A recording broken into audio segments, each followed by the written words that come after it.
Kimetuumiza na kimetusikitisha kitendo cha kuwekewa mita na idara ya maji wakati hayawahusu hata kidogo.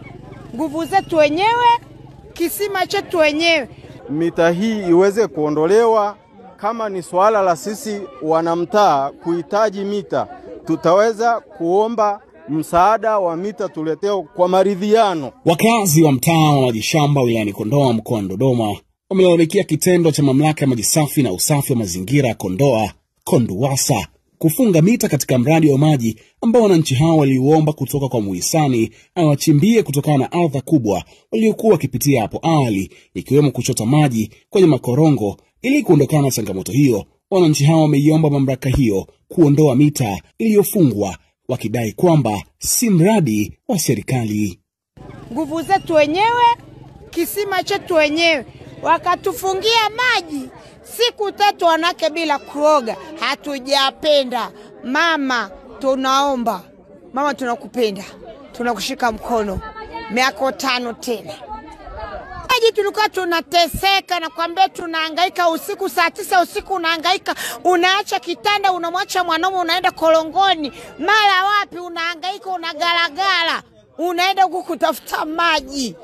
Tukaje tukachimbia, tukacheka, tukapiga vigelegele. Leo hii tena idara maji wanatuingilia kati. Kweli ni kama mtu umevaa shati lako alafu mtu anakunyang'anya.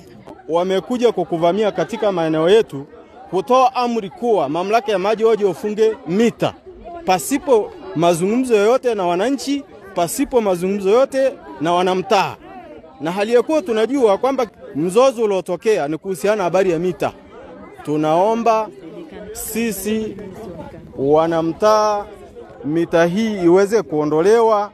Kama ni swala la sisi wanamtaa kuhitaji mita, tutaweza kuomba msaada wa mita tuleteo kwa maridhiano, sio kwa ubabe uliofanyika wa kuweza kuja kufunga mita pasipo mazungumzo yoyote na wanamtaa. Je, serikali ya mtaa huo ikiongozwa na Bwana Emmanuel Jonas uliupokeaje uamuzi huo?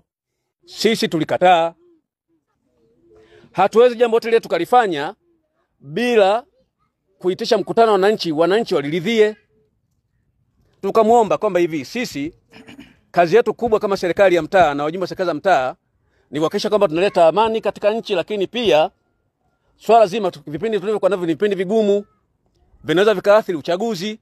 Mtatuvunja moyo idara ya maji, tutashindwa kunanilia visima kwa sababu ni kama vile mtu unafanya kazi kubwa, mwisho wa siku unakuja kunyang'anywa kile kitu na kuja kufanywa udikteta. Nataka niambie kitu moja ndugu zangu, sisi ni machifu na tumechaguliwa na wananchi. Kazi yetu kubwa, asilimia kubwa ni kusimamia maendeleo, lakini pia tuna haki ya kusikilizwa. Jambo hili ndugu zanguni, aliyeshinikiza kwamba hawa vijana wafunge mita ni Ali, afisa tarafa. Nitamani kwamba awepo hapa. Amekimbia. Semeshana leo ndugu zanguni. Yeye ndio aliyesema kasa kwamba anasema hivi, mimi naondoka paka saa 12 fungeni mita pale. Ndugu zangu hawa nadhani kwamba kwa sababu unakuta ni kauli ya mtu ambaye katoka kwenye ofisi ya mkuu wa wilaya wakaogopa. Lakini ndugu zangu, mimi nataka niambie kitu kimoja kwamba hivi, sisi wengine hatunaga hali za kuogopa. Kwa sababu gani? Mimi ni mwenyekiti wa mtaa ambaye sijajichagua mimi, nimechaguliwa kihalali. Aidha, kwa upande wake msimamizi wa usambazaji wa maji na usafi wa mazingira kutoka KONDUWASA Bwana Boniface Mwamkinga anatolea ufafanuzi swala hili. Sisi tuna establish utaratibu. Hata sehemu zote tumeenda tumeweka. Tuna establish utaratibu. Pale tutakapoanza ndo tunapoanzia. Sisi tunaelewana. Kwa ile mita haizuii upatikanaji wa maji, si ndio? Inaweza kawepo pale na maji yakaendelea. Sawa? Hilo naomba tuelewane kidogo kwanza hapo. Sawa? Hilo halina shida. Hiyo ni kuweka unafuu kwa ajili ya nini? Wananchi. Na sisi tunavisimamia ili kwa ajili ya kufanya haya matengenezo. Nimesikia kuhusu kubadilisha koki. Vituo tunavyo vingi sisi. Tuna vituo zaidi ya 21, 24. Na vyote wote tunaenda kufanya matengenezo. Hizo koki nini tunazibadilisha sana. Ikitokea mtambo umeleta itilafu tunaenda tunabadilisha.